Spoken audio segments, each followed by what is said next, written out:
चीन के राष्ट्रपति शी जिनपिंग लंबे समय तक गायब रहने के बाद सार्वजनिक रूप से सामने आए हैं।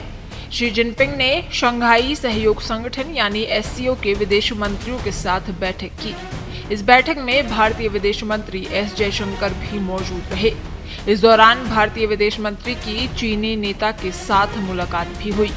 जयशंकर ने इस मुलाकात की तस्वीरें पोस्ट करते हुए लिखा, बीजिंग में अपने साथी SCO विदेश मंत्रियों के साथ राष्ट्रपति शी जिनपिंग से मुलाकात की। राष्ट्रपति द्रौपदी मुर्मू और प्रधानमंत्री नरेंद्र मोदी का अभिवादन पहुंचाया। राष्ट्रपति शी को हमारे द्विपक्षीय संबंधों में हाल ही में हुई प्रगति से अवगत कराया।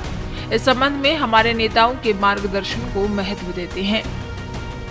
आपको बता दें, शी जिनपिंग के सार्वजनिक रूप से सामने आने के बाद उन्हें लेकर चल रही अटकलों पर भी विराम लग गया है।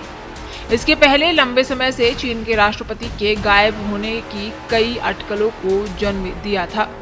शी जिनपिंग की सार्वजनिक कार्यक्रमों में गैर मौजूदगी ने चीन में सत्ता परिवर्तन की संभावनाओं को भी हवा दी थी।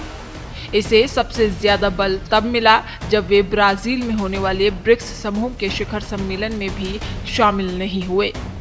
2013 में सत्ता पर काबिज होने के बाद शी जिनपिंग कभी भी ब्रिक्स की बैठक से दूर नहीं रहे थे।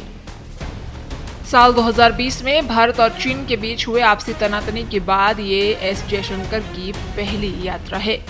जिनपिंग से मुलाकात के दौरान विदेश मंत्री ने SCO सदस्य देशों के अपने समकक्षों से भी मुलाकात की। चीन यात्रा के दौरान जयशंकर ने सबसे पहले वहां चीनी उपराष्ट्रपति हान झेंग से मुलाकात की और भारत चीन के बीच बातचीत को लेकर आग्रह किया। जयशंकर ने कहा कि भारत और चीन के बीच के दृष्टिकोणों और विचारों का पड़ोसी देशों और प्रमुख अर्थव्यवस्थाओं के रूप में खुला आदान प्रदान बहुत महत्वपूर्ण है। पिछले साल 2024 में दोनों देशों के बीच संबंधों में उल्लेखनीय सुधार होना शुरू हुआ। कजान में हुए शिखर सम्मेलन के दौरान PM मोदी और राष्ट्रपति शी जिनपिंग के बीच बैठक हुई थी। इस बैठक के बाद ही भारत और चीन दोनों देशों ने देपसांग और डेमचोक में अपने अपने सैनिकों को पीछे हटाने का आदेश दिया था। इन्हीं दोनों बिंदुओं पर साल 2020 में भारत और चीन की सेनाएं आपस में भिड़ी थी।